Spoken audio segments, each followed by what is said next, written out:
Hello, my name is Jackie Anderson, and I'm an assistant dean at the University of St. Thomas, and it's my pleasure to welcome you to our weekly online learning series. Thanks for joining us. Today's session is Our Changing Climate, What is Happening and How Do We Know? With University of St. Thomas professor John Abraham. John is a well-known expert and author on this topic, and we're looking forward to a great session. But before I introduce John, let me give you a chance to mark your calendar for our upcoming sessions. Next week, on Tuesday, June 23rd, University of St. Thomas marketing professor Gina Vanelli, with a session titled What, So What, Now What, will be joining us. And Gino's going to provide a model to think about what strategic work we should be doing next. The week of June 29th is a bye week for the most part, corresponding with the 4th of July holiday, but we come back real strong with a very thought-provoking session on Wednesday, July 8th, with University of St. Thomas professor Ernie Owens. He'll be talking about diversity, inclusion, and being an ally in anti-racism. It's going to be a fabulous session. So I hope participating in this weekly event has been giving you some great professional development. If you're looking for more comprehensive development, we are continuing our virtual delivery. We are also expanding our portfolio for the fall, so if you haven't visited our website recently, you may want to check it out. So our plan for today, it's like it is every week, I'm going to introduce John here in a moment, and he's going to spend about 40 to 45 minutes talking about our changing climate. Now, please feel free to use the chat feature for any questions that you have during the presentation, and we will try to address as many questions as we can throughout. As usual, our goal is to end by 8:50, no later than 8:55, so you can prepare for your next meeting. And if you have any difficulties or you need to step away for any reason, please know the session will be recorded, and we will be sending out a recording of the session in the next few days. So with that, it is my absolute pleasure to introduce Professor John Abraham. John is a University of St. Thomas thermal science professor in the School of Engineering. John is widely sought after as an international expert, and he's also the founding member of the Climate Science Rapid Response Team. He's a prolific author, having over 400 publications and counting. Actually, in January, his game-changing Advances in Atmospheric Science was published and picked up by all the major media outlets, including New York Times, Newsweek, The Guardian, CNN, to name a few. He has a PhD in mechanical engineering from the University of Minnesota. I think you'll enjoy his whodunit approach to climate science and his clear, succinct messaging on this topic. It's going to be a great session. It is my pleasure to introduce University of St. Thomas Professor John Abraham. Thank you for that introduction, and it's my pleasure to be here as with you all this morning. So I'm going to talk about climate change, and as Jackie mentioned, what do we know? How do we know it? What's happening? But before I get into that, I want to answer two questions that is in everyone's mind. What is the Climate Science Rapid Response Team? And what the heck does a mechanical engineer have to do with climate change? So I'll answer the second one first. I've got my PhD in thermal sciences, which is the study of heat and fluids. So fluids could mean water, air, could mean any liquid or gas. And after I got my PhD, I worked in industry for a while. I was also a university professor, but I got involved in helping oceanographers make better measurements of ocean temperatures. They use these little instruments that are put into water, and they gather temperature data every day, day and night, 365 days a year. So I helped improve our ability to know what the oceans are doing. And that was my segue into climate science. And now I work on a bunch of different topics related to climate change. My current research is on what's called ocean salinity. It's how the ocean's saltiness is changing and what the implications of that are. So yes, I'm a mechanical engineer, but don't ask me to fix your car. My wife won't let me do the plumbing in her house. I'm really a heat transfer person at heart. And what's the Climate Science Rapid Response Team? Around 10 years ago, some colleagues and I noted that when you have breaking science news, reporters often struggle to learn the facts and then report them to the general public in rapid response. I mean, you know, if you're a beat reporter or if you work for the Star Tribune or NPR or BBC or whatever the news organization is, if you get a story about hurricanes or about drought or about flooding or about ice cap loss, you need to be able to find experts who can talk about the current event situation in a way that's understandable and in a timely way. And so the Climate Science Rapid Response Team is essentially an organization of scientists who, we're like a Rolodex. I don't know if people even remember what a Rolodex is, but we match reporters with scientists. So a reporter will come to us and say, I've got a question about a drought, and we match that reporter with 3 or 4 drought experts who they can interview. So that answers those 2 kickoff questions, and I'm happy to go through what our current understanding of climate science is. I'm sure many of you know that the climate is changing, but I'm going to go through some of the facts that we've observed, and these are things that are unequivocal and not under any doubt. Warming of the world is unequivocal. There's no doubt about it. Each decade is warmer than the prior decade. Extreme weather events are increasing. We're losing ice, especially in Greenland and Antarctica. We have decreased snow cover.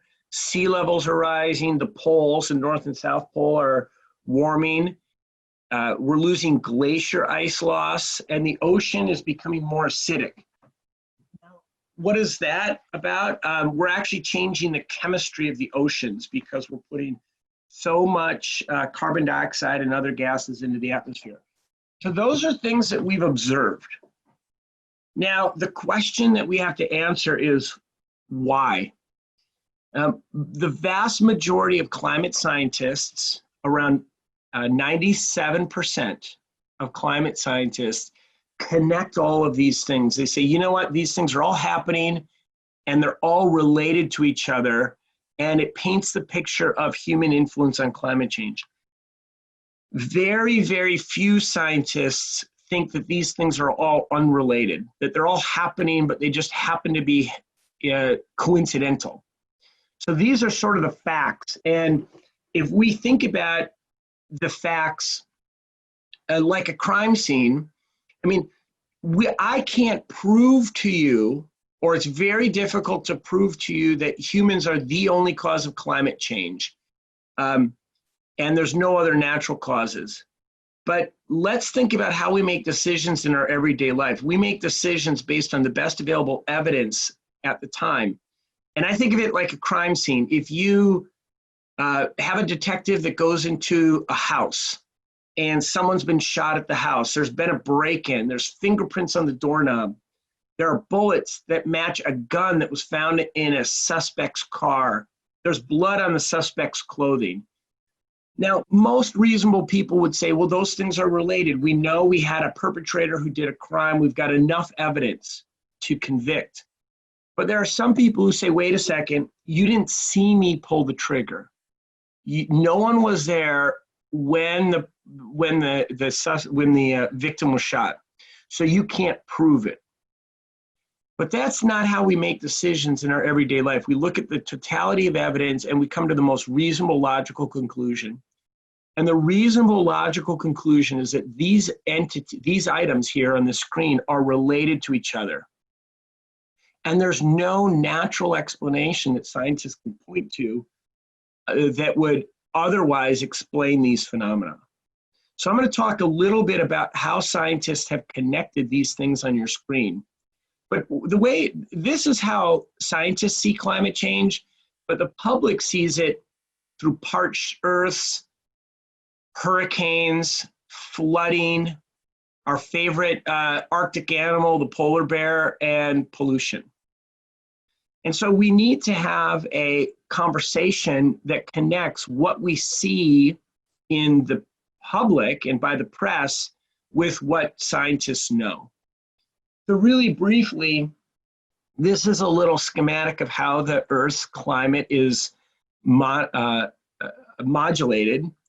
We have heat that comes in from the sun, and you know that. I mean, heat comes in from the sun. It's that bright sunlight that we get, and it's coming up today. The Earth emits its own energy. That's this upward arrow, this white arrow. And based on these two energy flows, some of the extra heat goes into ice, melting ice, goes into the oceans, and some of it goes to the land and atmosphere. That is warming the air. The vast majority of heat ends up in the ocean. And that's why measuring oceans are so important for understanding climate change. What I like to say is global warming really is just ocean warming. So if you want to really know what's happening to the Earth, you've got to go into the oceans. Now, before I get into the science and the data, and I promise it's not going to be too steep because it's 8 o'clock in the morning, I show this picture, and this picture means a lot to me personally because it's a child whose skin is dark telling you something about their origin. They're holding a globe where a continent, the continent of Africa, is shown to the photographer. And what this means to me, it talks to me about social inequity. It turns out that some of the countries most responsible for climate change are not the same as the countries that are suffering the most from it. And we can think about Africa as a continent. Many parts of Africa, and I've been to Africa many times, many parts of Africa are subsistence farming societies. Those types of societies are going to suffer far more from climate change than we are here in Minnesota.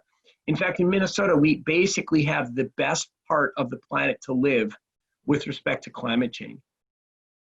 And this photograph has taken on more personal meaning to me in recent years because I've been fortunate enough to adopt a daughter from Africa, from Uganda, which is right at the tip of this child's middle finger.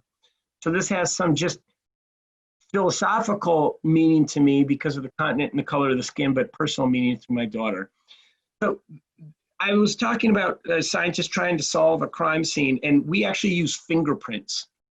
We use what's called fingerprint analysis. And fingerprint analysis are clues from the natural world that tell us what is changing in the climate. And these fingerprints, we know the climate's changing, but the fingerprints are telling us it's changing in a way consistent with human emissions. What do I mean by that? Well, let's look at this slide. We have nights are warming faster than days. Now, some people say the sun is just getting hotter, John. It's the sun that's warming up and causing climate change.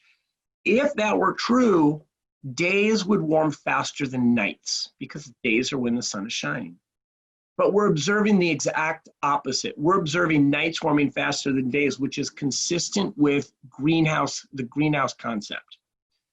We're also observing the poles are warming faster than the tropics, and we're observing winter is warming faster than summer, and we're observing the upper part of the atmosphere is actually getting colder. If the sun were just getting hotter and that explained climate change, you would expect the entire atmosphere to warm from the top down. But we actually have the top getting cold, the bottom getting warm, and that's because we're holding heat down. So it's not just the climate is changing. It's that it's changing in a way consistent with human causes. And this slide tells us why we're so certain humans are the main cause of climate change. Now, the way the Earth gets energy is it gets rays of sun, rays of light, energy from the sun. They pass through the atmosphere, which is this blue circle around the Earth. Then the Earth emits some energy out back into space, and that's called infrared energy. Some of that energy gets trapped by the atmosphere and sent back. And that, in a nutshell, is the greenhouse theory. And it's a theory, when scientists use the word theory, we don't mean it's just a hunch. We mean it's a testable hypothesis that's borne out scrutiny over years and years. So this is how greenhouse warming occurs. And, you know, even if humans weren't on the planet, we would have a greenhouse effect. The issue is what happens if we make the effect stronger? You know, if you're feeling good in bed with one blanket on. What happens if you add another blanket, a second blanket, or a third blanket? And that's the concern that we've got. Scientists are not saying humans are causing all the greenhouse effect. What we're saying is we're making the greenhouse effect stronger, and that's what's causing climate change. This is one of the most famous graphs of all science, and it's called the Keeling curve, named after Charles David Keeling, and it is a measure of carbon dioxide levels since 1958. And you notice the red line is going up and down like a sawtooth pattern, but the black line is the average of how this is rising over the last 6 decades. And what we're measuring here is how much carbon dioxide is in the atmosphere. And there's been a major increase of carbon dioxide in the atmosphere. In fact, carbon dioxide in the atmosphere has gone up by over 40%. 40%. And that's all due to human emissions. But it's not just carbon dioxide. There are other greenhouse gases like methane and nitrous oxide. And this graph shows the year 2000, so it's 20 years ago, and the year 0, 2,000 years ago. And these greenhouse gases were more or less constant for many, many years. And then they began to rise with the Industrial Revolution around 1800. So greenhouse gas is the most important greenhouse gas that humans emit, but there are also other greenhouse gases like methane and nitrous oxide and so forth. All of these greenhouse gases have begun to rise with human emission. So where does it come from, right? I mean, if we're going to solve this problem, we should know what the sources of it are. Well, one of our major sources is electricity.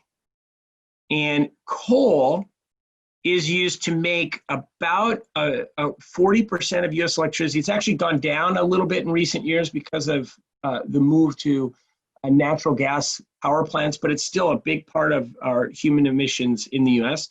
It's about 1/3 of our CO2. So coal-based power plants is 1/3 of carbon dioxide emissions. When you get your bill at the end of the month, it's measured in kilowatt hours. Each kilowatt hour is equivalent to 2 pounds of CO2. So take the kilowatt hours on your bill, multiply it by 2, and that's how much carbon dioxide you've emitted. Each of those kilowatt hours is 18 cubic feet of space. So imagine taking all the air out of 18 cubic feet, filling it with carbon dioxide. That's the effect of coal-based power. Now, transportation, you've heard of that as another source. Each gallon of gas that you burn releases 20 pounds of CO2. Now let's just think about that. That's crazy. A gallon of gas weighs about 7 pounds, but it releases 20 pounds of CO2 because of the chemical reactions that are involved. That's equivalent to 173 cubic feet of space for every gallon of gasoline.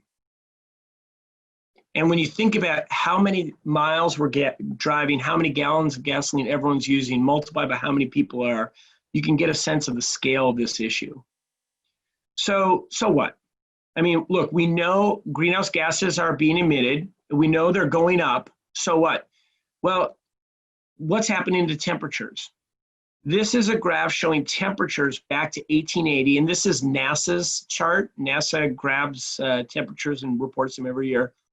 I'm going to list to you the hottest years ever recorded by humans in order.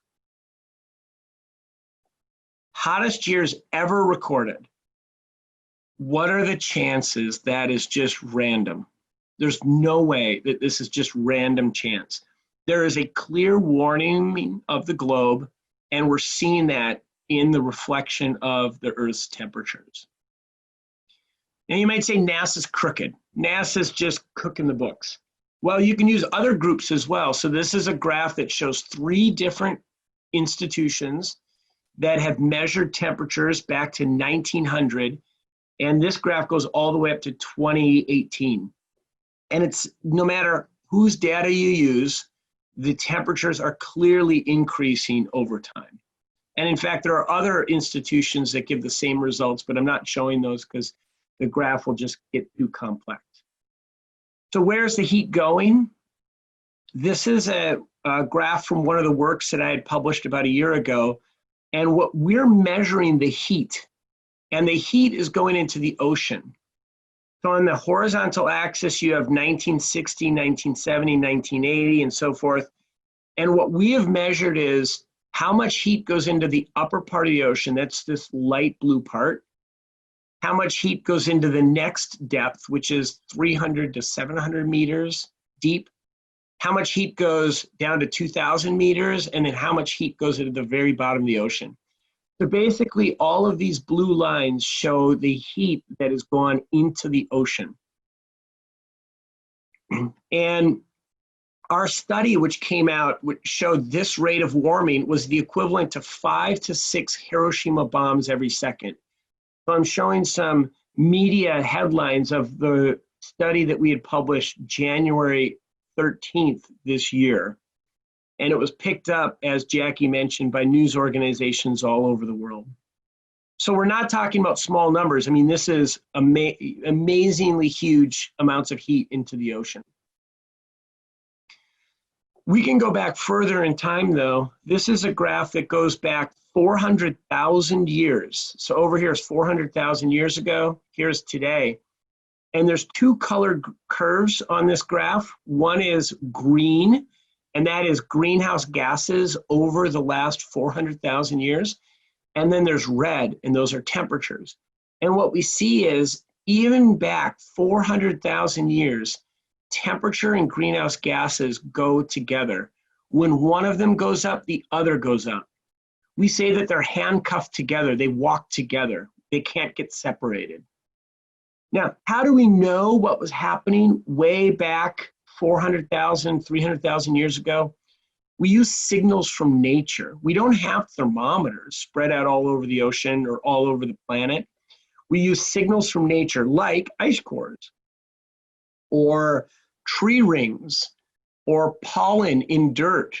So one way to think about this is, let's say you go up camping to northern Minnesota, and for some reason, I don't know, you brought a spade. And while your family went to bed at 10 o'clock, you decided to dig. And if you dig in northern Minnesota and you all of a sudden run into fossilized palm fronds and crocodile skeletons, well, you would conclude that it used to be warmer where you are. You know, if you can find signals, animals or plants that like warm climates, and that means that it must have been warmer. That's a proxy. There are all kinds of proxies. Maybe the most well-known is the ice core. And here's a photograph of someone extracting an ice core from an ice sheet. And these ice cores can be 2 miles long. Imagine a 2-mile long cylinder like this, pulling out ice. And the ice sheets have rings. So I've shown a photograph of a meter-long section of ice core down here, and it's got these annual bands. And those show snowfall for a given year. So what a scientist will do is they'll actually count back on these bands, and they'll figure out how far back in time, how many years back is an ice core. And then they'll melt the ice in the lab. And what happens is the atmosphere from the time the snow fell will get released. And you can actually measure how much carbon dioxide was in the atmosphere. And so by using these types of dating techniques, we can create graphs like this. I don't want you to think that we had thermometers 350,000 years ago. We're using other kinds of indications of the Earth's climate. Our thermometer measures go back to about 1850 or 1860. So let's talk about the future. So this is what we've seen over from 1,000 to 2,000. And this is what we're concerned about. What we're observing this uptick in temperature in the industrial era, but this is what's going to happen by the year 2100. We're going to have huge temperature increases. We're already seeing them, and this is what's got us really concerned. Do we even see the effects? Yeah, we do. We're seeing them in the United States. I'm going to give you a few examples to try to drive this home.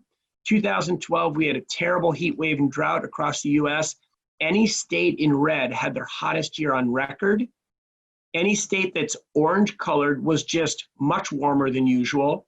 And any state that's pink, which is Washington, was just above normal.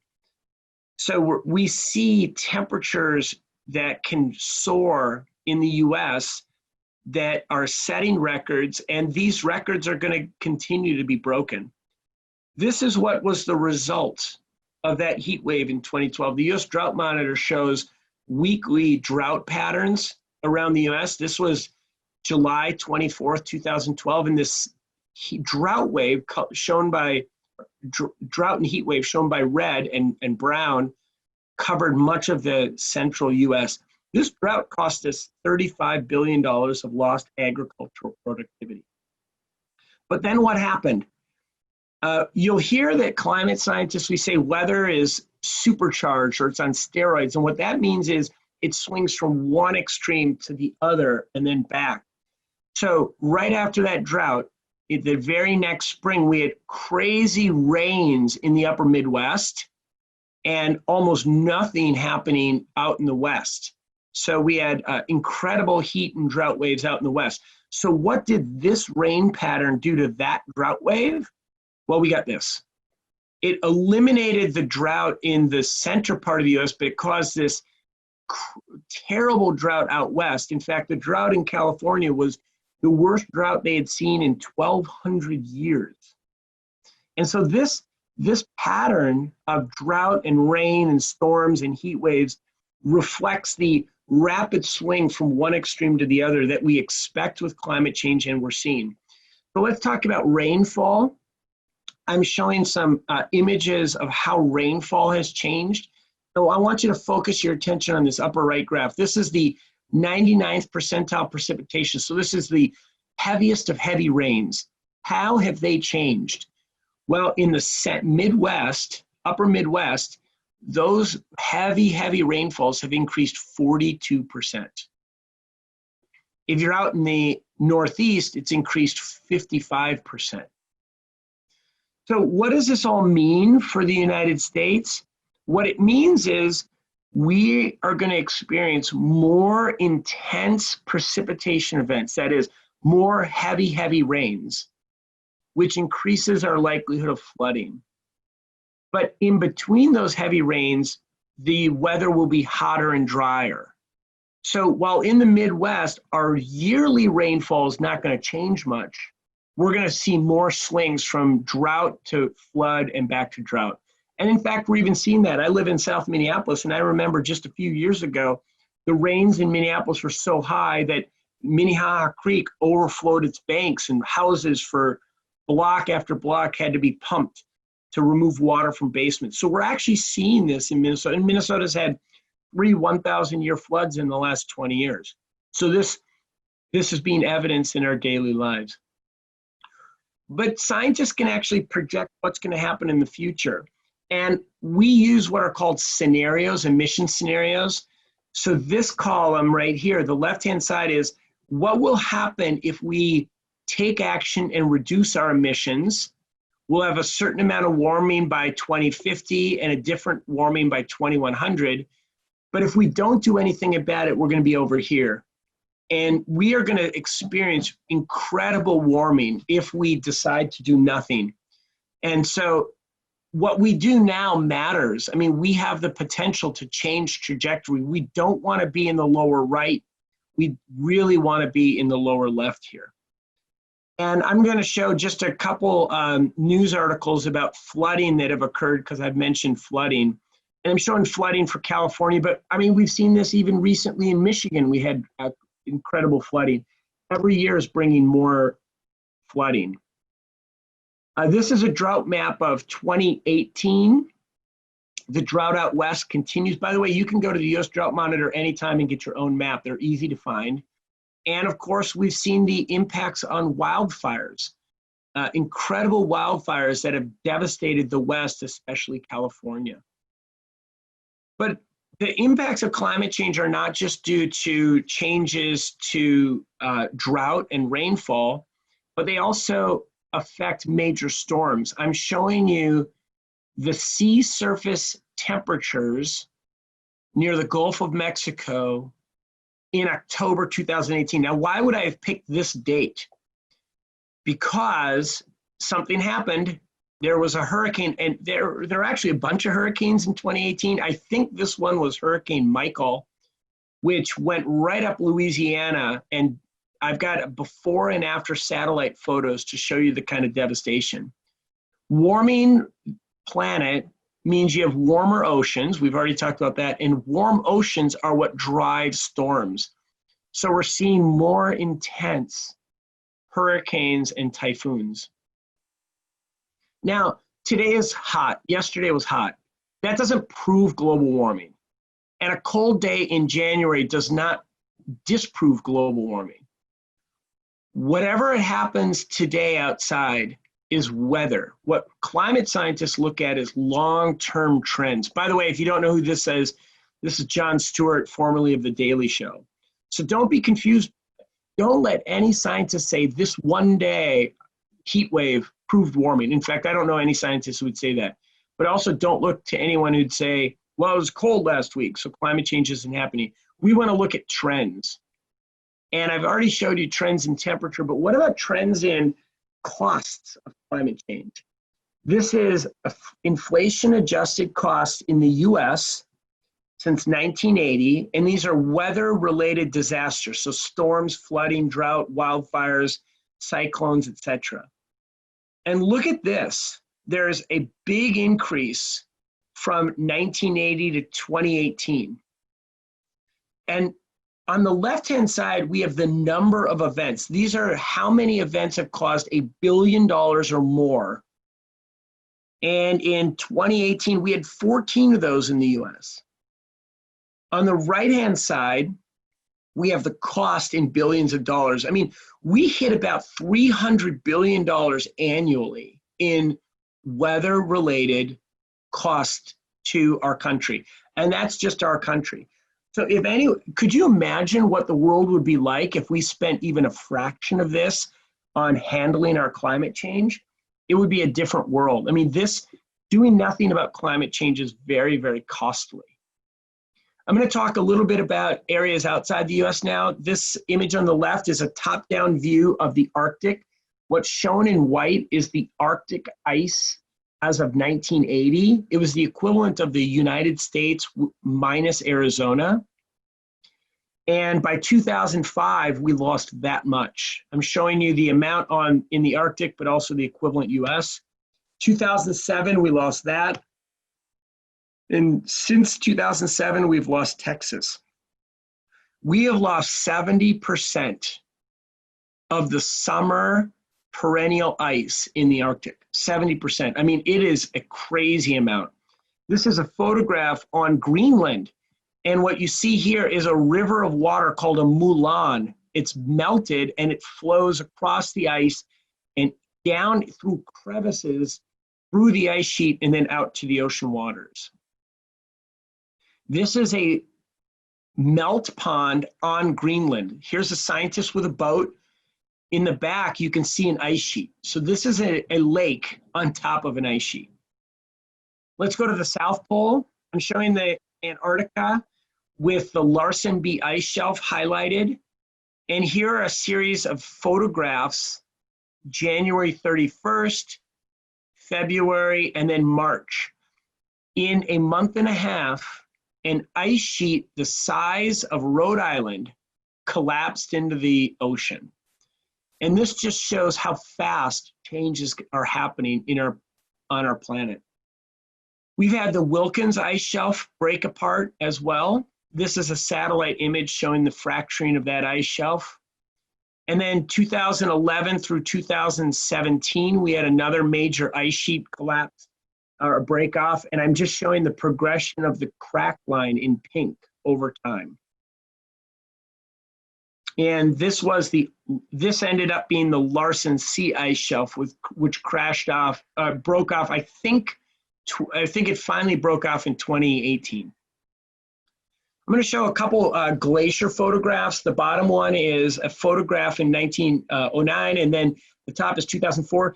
These photographs are taken by cameras in the same location. So this is the McCarty Glacier in Alaska. These are the Muir and Riggs glaciers. Again, the camera is in the same spot. We're also seeing melt ponds elsewhere on our ice structures. So this is February of this year. Melt ponds were noticed on a ice cap in South Pole. This was a satellite photograph February 4th, and then within 9 days we had melt ponds and 65 degrees of temperature. I mean, that's incredibly warm for Antarctica. I've got a couple other photographs of an alpine glacier, 1990, and another one, I think this one was around 1940.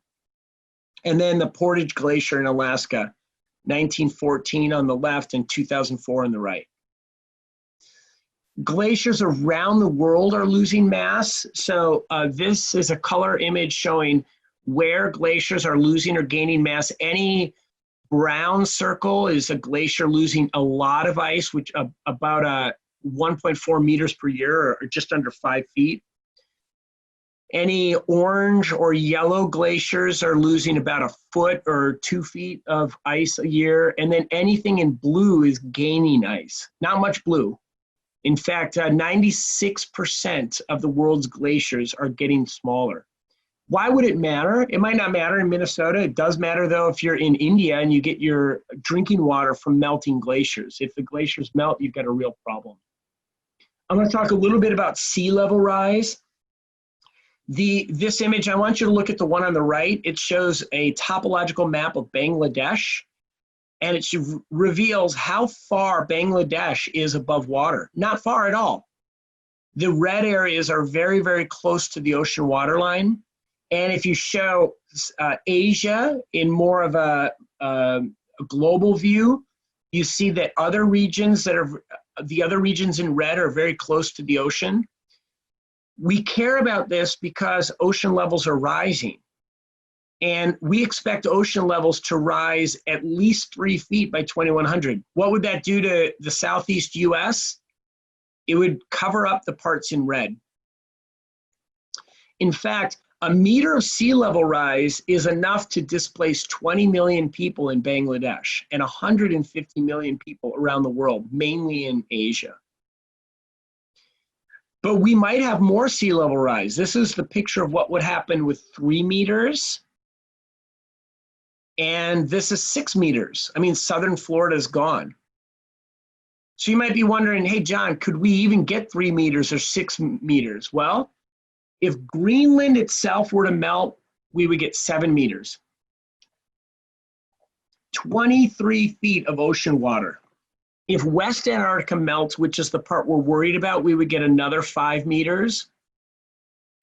And if all of Antarctica melted, we would get 270 feet of sea level rise. Scientists are very concerned about the top two. Greenland and West Antarctica are already melting. We just don't know how much of them will melt. Climate change is going to lead to other effects, lower crop yields. We've seen that. Ocean acidification, this one really is concerning to me and a number of other scientists. It's been under the radar for decades, though. And let me just briefly explain what I mean. If you take a soda and you shake your soda and then open it, it's going to fizz. And that's because carbon dioxide is in the liquid and it's coming out. We call it a carbonated beverage. Well, the oceans are no different. The oceans are actually absorbing carbon dioxide.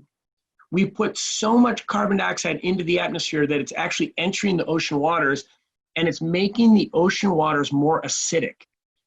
We care about this because animals that make calcium shells in the ocean struggle to make and maintain a shell in an acidic ocean.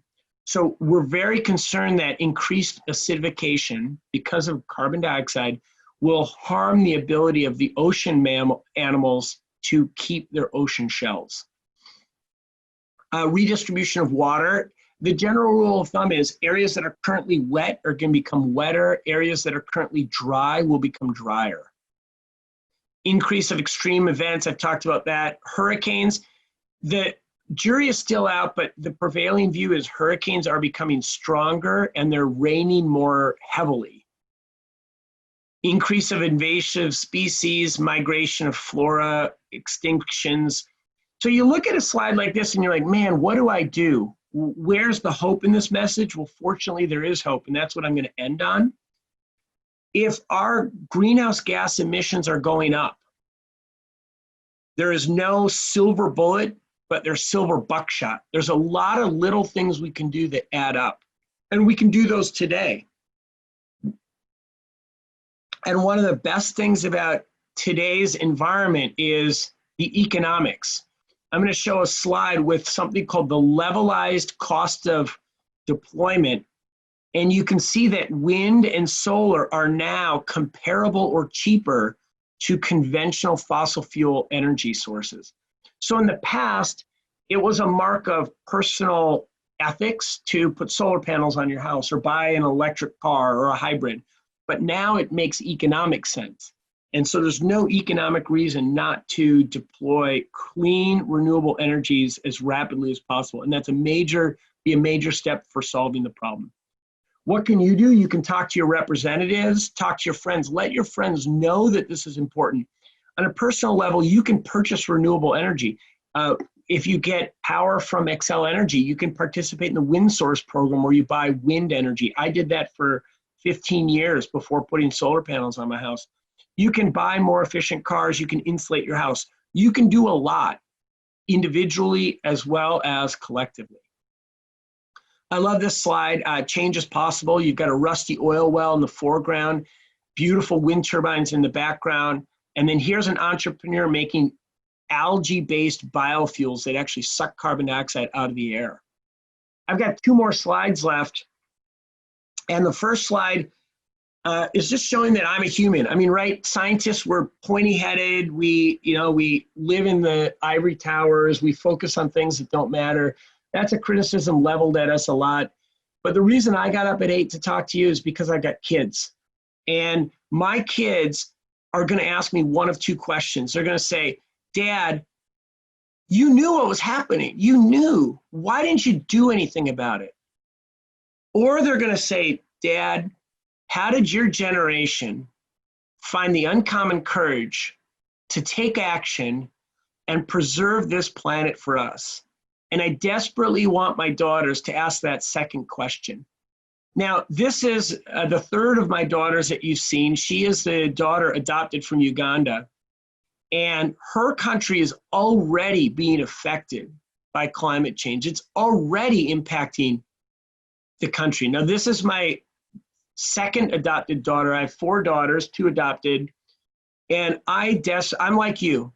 I want to take care of my kids and this world so that they can have a life like I did. And I've been fortunate, because I work in Africa, to see some of the most splendid visions that the earth offers, and I want to maintain those for future generations. This is my last slide, and I just want to give you some takeaway messages because there's been a lot of info, a lot of data.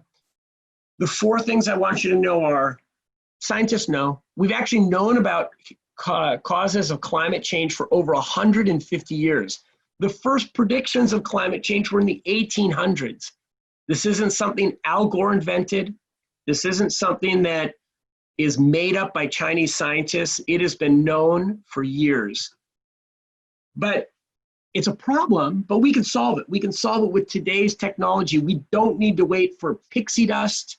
We don't need to wait for aliens to come with new technology. We can solve it today. And if we're smart, we can not only help the environment, but we can also create jobs, generate energy, and diversify our national energy sources. I mean, I paid a Minnesota company to put solar panels on my house. I'm not buying coal shipped in from other states, and I'm reducing my need to defend oil routes in the Middle East. So there's all kinds of other reasons besides the environment to take action. And then lastly, there's a cost to doing nothing. A lot of people say, hey, John, it's too expensive to do something about climate change.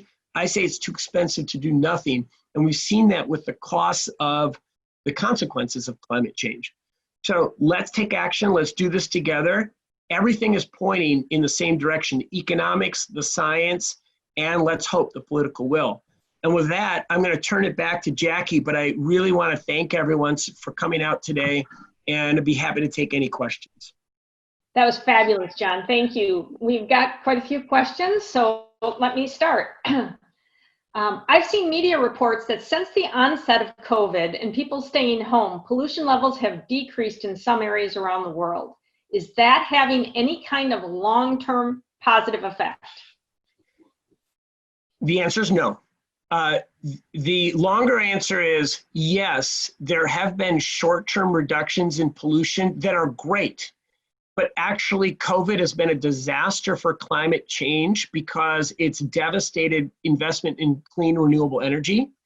So the long-term trend, so yeah, we get a great effect for a year, but what we really need is long-term action. And so I am hopeful that we can reboot our clean and renewable energy sectors. If we can't, we'll have actually a bigger problem. If we can, then COVID won't have a lasting effect. Thank you. The next question. How does the albedo of snow or other surfaces affect atmospheric temperature changes? Great question. So albedo is reflection.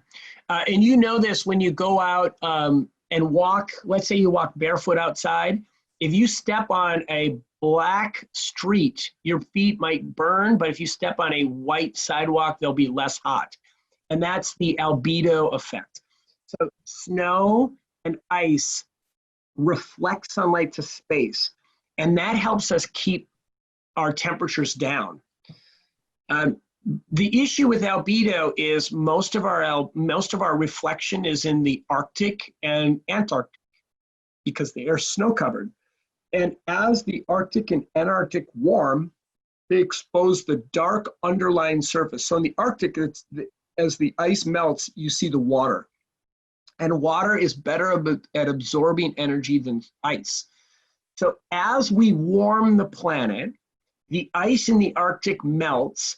And as the ice in the Arctic melts, more water is exposed and water gathers more energy. So it's a vicious cycle. So we call it the albedo feedback. Melting ice reduces the reflectivity. So we want to keep as much snow and ice on the planet as possible. Thank you. I'm going to read this verbatim. You told me not to put any filters on questions, so here it comes. You rightly said that climate change will negatively impact crop yields in some places, but multiple peer-reviewed studies have shown that some areas in the world will see increases in crop production, especially in developing nations. As a Catholic who believes in preferential option for the poor, shouldn't we be glad that developing nations will see less hunger in the future as the climate changes? Yeah, good question. Thanks for that. The vast majority of people who study this conclude unequivocally that climate change is a net bad result, period. Now, as we increase emissions of CO2, that has a fertilizing effect on some plants. So you might think, well, plants will grow better. But in fact, there's two problems with that. One, it's causing massive weed growth, which we then have to use pesticides for. And B, increased carbon dioxide is making the nutritional value of plants, especially cereals, go down. So having crops grow because of what's called CO2 fertilization is not necessarily the way we want to increase our plant growth. And in addition, the bigger issue is by changing weather patterns, it's making especially developing world agriculture worse. Because if you go to the developing countries, especially tropical countries where I spend a lot of my time, they don't have winter and summer. They have wet seasons and dry seasons. And typically those wet seasons come twice a year. And you need those wet seasons to come when you plan for them because you got to get your crops in. And what people are finding is the wet seasons are changing. And that has caused severe stress in developing world agriculture. So the net impact of climate change on agriculture is going to be bad around the world. Now, I would say this, when we make decisions about what to do, we always have to look at the pros and cons. If I truly believed that doing nothing about climate change would be a net benefit for human society, I'd say let's do nothing. But the overwhelming evidence is opposite. The overwhelming evidence says the faster we take action, an ounce of prevention is worth a pound of cure. And the faster we take action, the better it is for everyone around the planet. Great, thank you for that. Next question. How has Minnesota's climate changed and what will it look like in the future? Yeah, that's a great question. Minnesota's climate has changed. We know it's changed. And if you're a gardener, you know it's changed. Our gardening zone has changed, and we've seen changes of the type of animal species that live in our state. We've seen things like the threat to the moose population. Moose populations have dropped precipitously, and part of the reason is because the winters don't get cold enough to kill the ticks that live on them, and they get winter-based infections. So we are seeing the impacts in Minnesota. Here's what Minnesota will look like. By about 2050, we'll look like Iowa, and by 2100, we will look like Missouri.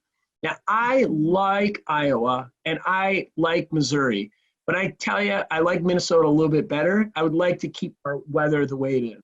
And one of the issues is, look, some animals can migrate. Many can't. And trees can't migrate. Trees can't walk fast enough. So we have an ecosystem in Minnesota that is evolved based on our climate. And if we change the climate too rapidly, the ecosystem will not be able to react. And that's the biggest concern.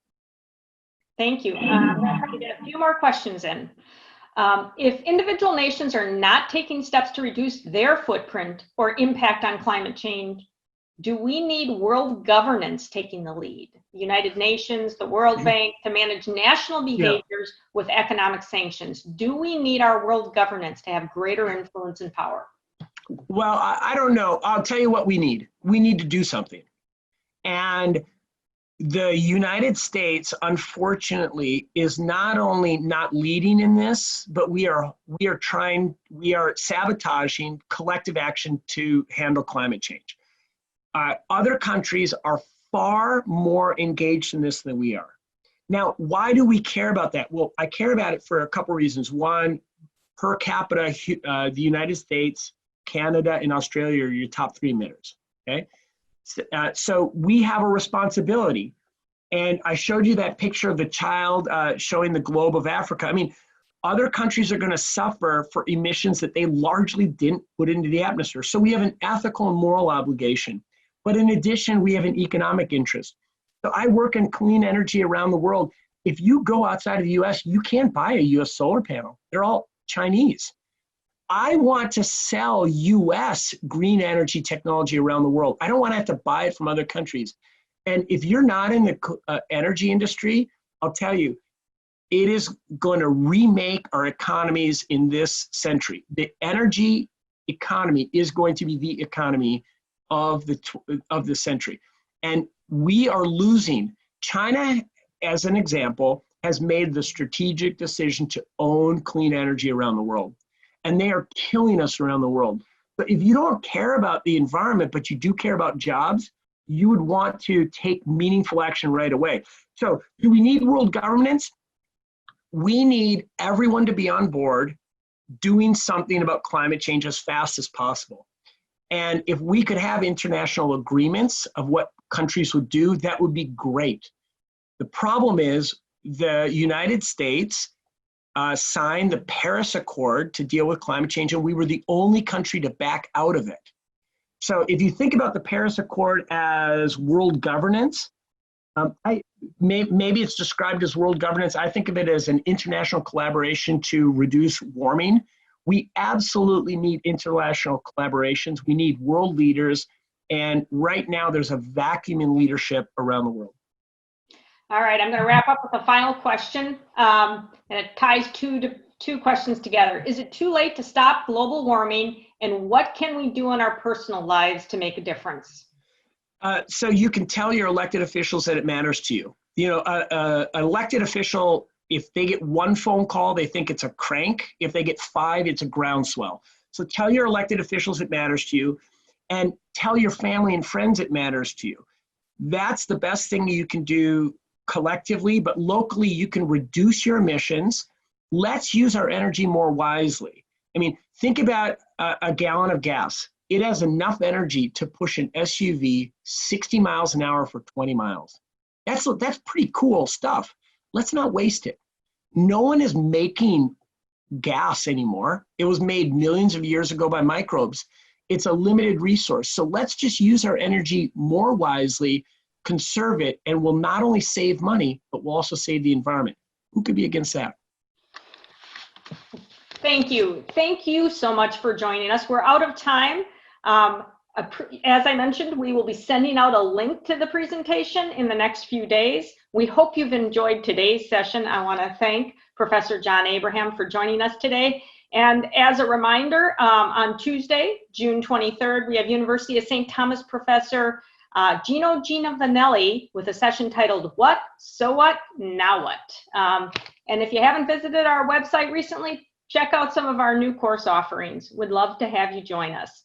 Well, thanks again, and stay safe, stay well, and I hope I see you next Tuesday.